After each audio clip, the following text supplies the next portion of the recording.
Assalamu alaikum student mathematics 4024. Welcome to Math Guru. I hope you all are fine. I am fine too. Alhamdulillah. Attention grade 10 students. In this video we will talk about maths paper 1. Monday को इंशाल्लाह maths का exam है आपका. P1 and P2 both are on the same day. Maths paper 1 से related कुछ important information है जो इस वीडियो में तुम लोग के साथ शेयर कर रहा हूँ. आई होप ये वीडियो तुम लोग के लिए हेल्पफुल होगी इंशाल्लाह. इंशाल्लाह I will try to make a video on P2 as well as soon as possible. लेकिन अभी फिलहाल मैथ्स पेपर 1 की जो इन्फॉर्मेशन है वो सुन लो. The most important information regarding maths paper 1 is that calculator is not allowed. Calculator आपके पास जो है वो इस पेपर में अलाउ नहीं होता. 80 मार्क्स का ही पेपर होता है. 2 आवर्स आपको मिलते हैं कंप्लीट करने के लिए.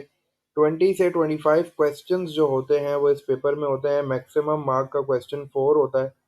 और काफ़ी सारे पेजेस जो है वो इस पेपर में होते हैं. 19 से 20 पेजेस जो है वो आपके पास इस पेपर में होते हैं. तो काफ़ी मोटा सा पेपर होता है ये. इसके अलावा ब्लैंक पेजेस आपको मिलते हैं आखिर में. और समटाइम्स ऐसा होता है कि आपके पास जो वर्किंग के लिए स्पेस होती है वो बहुत ज़्यादा होती है.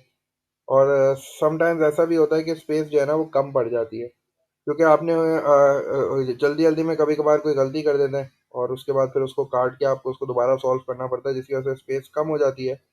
तो उसके लिए ये होता है कि भाई अपना जो स्पेस है उसको प्रॉपर्ली मैनेज कर लो.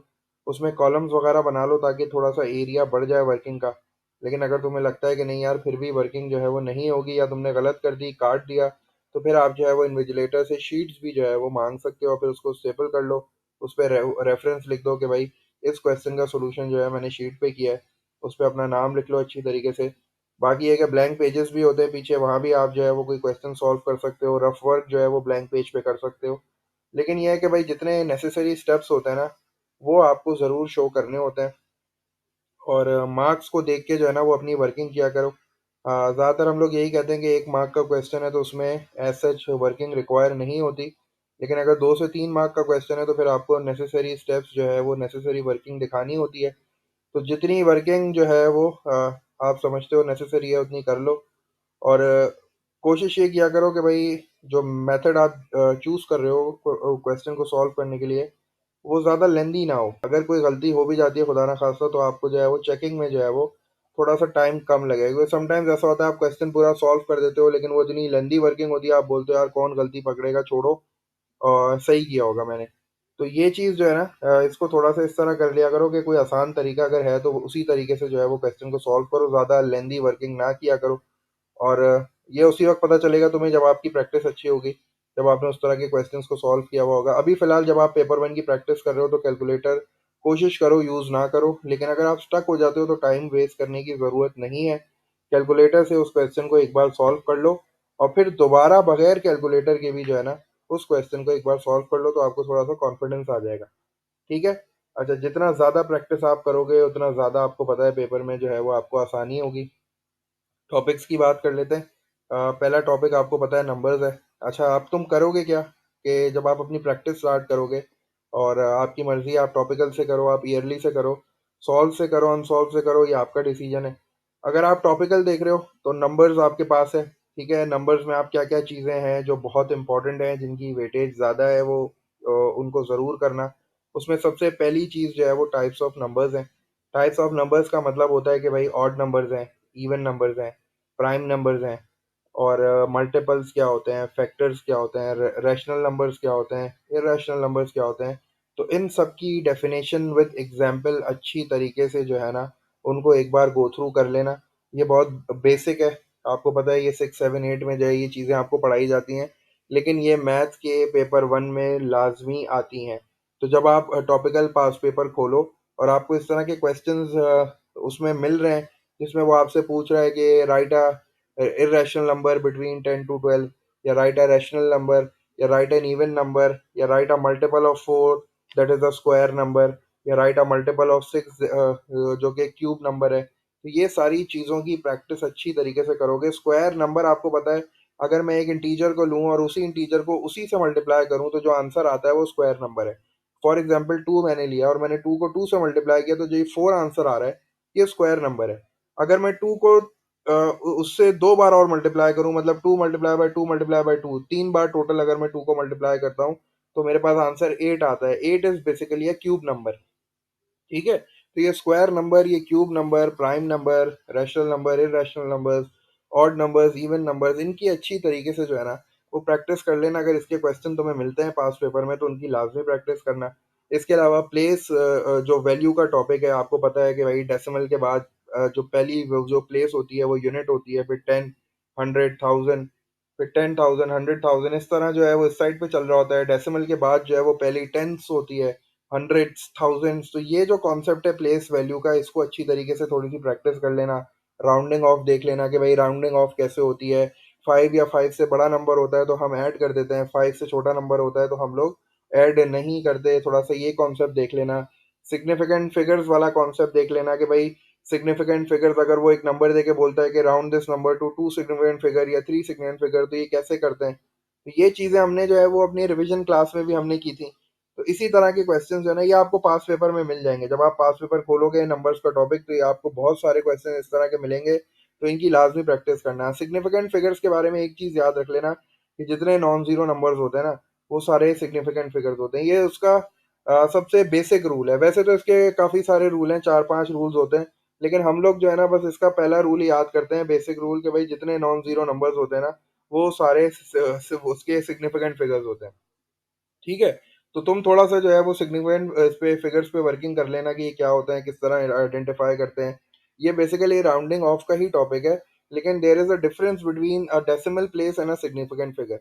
ये चीज़ तुम्हें समझ में आनी चाहिए कि आपके पास डेसिमल प्लेसेस क्या होती हैं और सिग्निफिकेंट फिगर्स में क्या डिफरेंस है।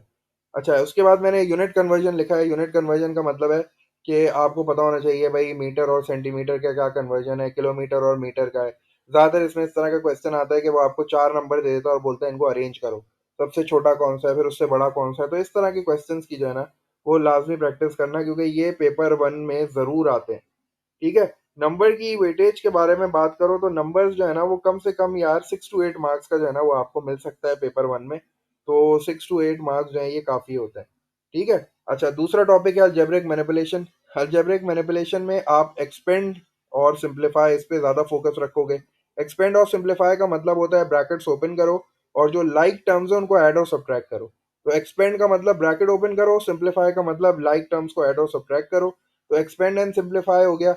अलजेब्रिक फ्रैक्शंस को किस तरह सॉल्व करते हैं, अलजेब्रिक फ्रैक्शंस में आप एलसीएम लेते हो, डिनोमिनेटर में वेरिएबल आता है, वो उस तरह के क्वेश्चन की अच्छी तरीके से प्रैक्टिस करना। सब्जेक्ट कैसे बनाते हैं इनकी प्रैक्टिस करना अच्छी तरीके से। मिडिल टर्म ब्रेकिंग मेथड जो है उसकी अच्छी तरीके से प्रैक्टिस करना। ये सारी चीज़ें जो है वो फैक्टराइज आता है ना, बेसिकली मिडिल टर्म जो है वो फैक्टराइज है। तो अलजेब्रिक मैनिपुलेशन में आप क्या क्या करोगे, आप अलजेब्रिक फ्रैक्शंस करोगे, सब्जेक्ट करोगे, आप एक्सपेंशन, सिंप्लीफिकेशन, फैक्टराइजेशन, ये सारी चीज़ें जो है वो आप अच्छी तरीके से करोगे। यहाँ मैंने अलजेब्रिक फ्रैक्शंस इसलिए लिखा है क्योंकि उसकी वेटेज जो है ना वो ज़्यादा है। ये 6 टू 8 मार्क्स सिर्फ अलजेब्रिक फ्रैक्शंस के ही हैं। इसके अलावा अगर तुम अलजेब्रा की बात करते हो तो अलजेब्रा की टोटल वेटेज जो है ना वो 15 से 20 मार्क्स तक जा सकती है, क्योंकि अलजेब्रा काफ़ी इंपॉर्टेंट टॉपिक है। थर्ड टॉपिक की बात करते हैं इंडाइसिस एंड स्टैंडर्ड फॉर्म। ये भी बहुत इंपॉर्टेंट है। इंडाइसिस में जो इंडाइसिस के रूल्स हैं, जब बेस सेम होती है तो पावर्स ऐड हो जाती हैं, जब बेस सेम होती है और डिवाइड हो रहा होता है, सॉरी, जब बेस सेम होती है और मल्टीप्लाई हो रहा होता है तो पावर्स ऐड हो जाती हैं। जब बेस सेम है और डिवाइड हो रहा होता है तो पावर सब्ट्रैक्ट हो जाती हैं। डबल पावर क्या होती है, अगर एक वेरिएबल पे डबल पावर है तो उसका क्या मतलब होता है। तो ये जो सारे रूल्स है ना, और वो फ्रैक्शनल इंडाइसिस जो है जिसमें नेगेटिव पावर आ जाती है, और हाँ, जीरो, आपको पता है किसी भी चीज़ की पावर जीरो होती है तो आंसर वन होता है। तो ये इंडाइसिस के रूल्स पे थोड़ा सा जो है वो काम कर लेना।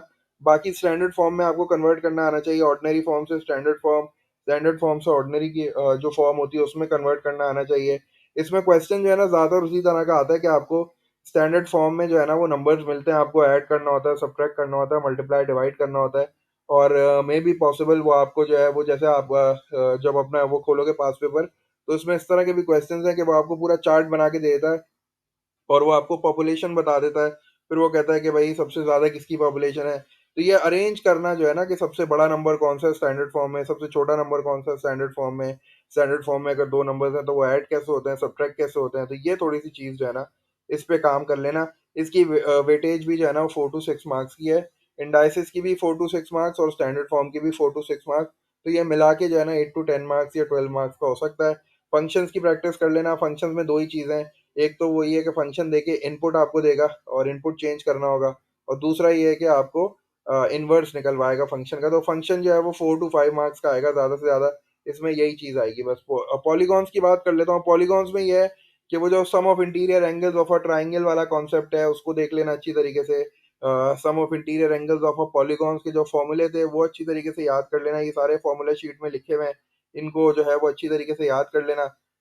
बाकी ये है कि स्ट्रेट लाइन एंगल कितना होता है, कंप्लीट एंगल कितना होता है, एक्यूट एंगल क्या होता है, ऑब्ट्यूस एंगल क्या होता है, और रिफ्लेक्स एंगल क्या होता है। तो ये सारी जो डेफिनेशंस है ना, इनको अच्छी तरीके से कर लेना, क्योंकि ये फॉर्मूला शीट में भी मैंने तुम्हें लिख के दी थी, तो ये चीज़ें आ जाती हैं। अच्छा, the next topic is solving equations. Solving equations में साइमल्टेनियस लीनियर इक्वेशन का एक क्वेश्चन लाजमी आएगा। क्वाड्रेटिक इक्वेशन अगर सॉल्व करने पेपर वन में आती है तो वो आप फैक्टराइजेशन से करोगे, वहाँ मिडिल टर्म, मतलब फैक्टराइजेशन का मतलब मिडिल टर्म यूज करोगे। वहाँ जो है क्वाड्रेटिक फॉर्मूला आप यूज नहीं करोगे, क्योंकि उसमें कैलकुलेटर की जरूरत पड़ती है, और वो P2 में आता है। तो P1 में अगर क्वाड्रेटिक इक्वेशन आती है तो वो फैक्टराइजेशन से सॉल्व हो जाएगी। ठीक है। लेकिन ज्यादा जो पॉसिबिलिटी है, ज्यादा जो मतलब प्रोबेबिलिटी है, ये बोल लो, वो जो है लीनियर इक्वेशंस की है। और साइमल्टेनियस लीनियर इक्वेशन की अच्छी तरीके से प्रैक्टिस करना। उसमें मेथड आपकी मर्जी होती है कौन सा चूज करो, एलिमिनेशन से भी हो जाएगा, सब्स्टिट्यूशन से भी हो जाएगा, ठीक है। लेकिन ये 4 मार्क्स का आता है कम से कम। Congruence similarity, last time assessment में हमने कॉन्ग्रेंस का क्वेश्चन दिया था, तो आप सिमिलैरिटी पे फोकस रखना ज़्यादा। सिमिलैरिटी के सारे टेस्ट और उनको किस तरह प्रूफ करना है। और हमेशा अगर वो बोले कि भाई दो ट्राइंगल को प्रूफ करो, ये कॉन्ग्रेंट है या सिमिलर है, तो आप समझ लेना कि आपको पूरी स्टेटमेंट लिखनी है। ठीक है, उसमें कंफ्यूज होने की जरूरत नहीं है कि सर स्टेटमेंट का पूछा नहीं था तो क्या लिखे ना। आपको पूरा वही तरीका लिखना है कि भाई टेस्ट कौन सा है और कौन कौन से जो है वो अकॉर्डिंग टू दैट टेस्ट जो है वो साइड्स इक्वल है। आपको पूरा जो है वो फॉर्मेट फॉलो करना है। इसके अलावा एरिया ऑफ सिमिलर ट्राइंगल्स और वॉल्यूम ऑफ सिमिलर ट्राइंगल्स का टॉपिक भी अच्छी तरीके से करना, क्योंकि ये हमने असेसमेंट में नहीं दिया था, तो माइट बी पॉसिबल कि ये एग्जाम में आपसे पूछा जाए। कॉन्ग्रेंस सिमिलैरिटी की वेटेज जो है वो ज़्यादा 6 to 8 मार्क्स की होगी, इससे ज़्यादा नहीं। सॉल्विंग इक्वेशंस की वेटेज मैंने नहीं बताई। सॉल्विंग इक्वेशंस की वेटेज जो है वो 10 to 12 मार्क्स की होगी। और पॉलीगॉन्स वाले की ज़्यादा नहीं होगी, 3 to 4 मार्क्स होगी, इससे ज़्यादा नहीं। अच्छा, काइनेमेटिक्स आ जाओ फिर। काइनेमेटिक्स बड़ा इंपॉर्टेंट टॉपिक है भाई। काइनेमेटिक्स दोनों पेपर्स में आपको मिलेगा। स्पीड टाइम ग्राफ और डिस्टेंस टाइम ग्राफ दोनों चीज़ें आपको करनी है। अच्छी बात यह है कि ग्राफ आपको बना हुआ मिलेगा, ग्राफ आपको नहीं बनाना। बस अब आपको ग्राफ के जो मुतालिक चीज़ें आपको आनी चाहिए, स्केल कैसे पढ़ना है, डिस्टेंस कैसे निकालना है, और स्पीड कैसे निकालनी है, एक्सेलरेशन कैसे निकालनी है, तो काइनेमेटिक्स में यही चीज़ें आएंगी इंशाल्लाह। कोऑर्डिनेट ज्योमेट्री आपको पता है भाई, 5 चीज़ें होती हैं। मिड पॉइंट का फॉर्मूला अच्छी तरीके से याद करो, ग्रेडियंट कैसे निकलती है, डिस्टेंस फॉर्मूला, और पैरेलल परपेंडिकुलर लाइंस का रिलेशन क्या होता है, इक्वेशन ऑफ लाइन कैसे बनती है। तो यही पांचों चीज़ें जो है वो अच्छी तरीके से कर लेना। तो कोऑर्डिनेट ज्योमेट्री का क्वेश्चन P1 का थोड़ा सा जो है वो हल्का क्वेश्चन है, मतलब इतना मुश्किल नहीं है। और P2 में भी पॉसिबल थोड़ा सा जो है वो डिफिकल्ट क्वेश्चन आ सकता है। लेकिन इसकी वेटेज भी 6 to 8 मार्क्स होगी। बेरिंग कर लेना, बेरिंग 4 to 5 मार्क्स की आएगी।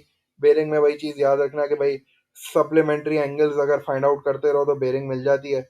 और नॉर्थ बनाना है, क्लॉकवाइज जाना है, ये बेरिंग की चीज़ें रिवाइज कर लेना। लास्ट टॉपिक सर्कल प्रॉपर्टी लिखा है मैंने।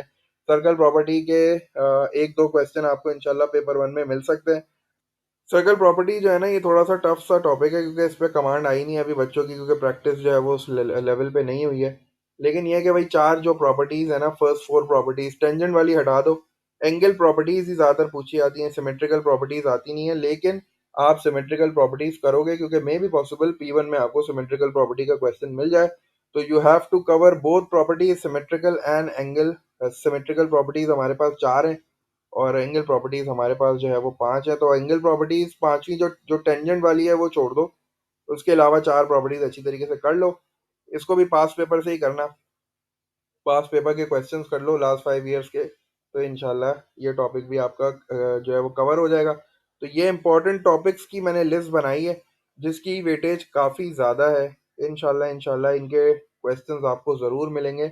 इसके अलावा जो मैंने टॉपिक्स छोड़े हैं वो फ़िलहाल P1 के लिए इंपॉर्टेंट नहीं है।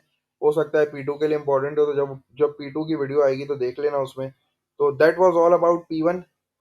P1 से रिलेटेड कोई इन्फॉर्मेशन अगर चाहिए हो तो मुझसे ज़रूर कांटेक्ट कर लेना, मुझे बता देना, मैं इंशाल्लाह ज़रूर तुम लोग की हेल्प कर दूंगा। All the best for your exam. आप मेहनत करो इंशाल्लाह, अल्लाह ताला आपको अच्छे मार्क्स से जो है वो कामयाब करे। हमारी दुआएं आपके साथ हैं। कोई भी कंफ्यूजन हो, क्वेरी हो, तो ज़रूर मुझसे डिस्कस कर लेना। इधर कमेंट कर लेना वीडियो के नीचे, इंशाल्लाह वहाँ जवाब दे दूंगा। या अगर तुम्हें यहाँ कमेंट नहीं करना तो फिर मुझसे मेरे नंबर पे कांटेक्ट कर लेना, मैं इंशाल्लाह ज़रूर रिस्पॉन्ड करूंगा।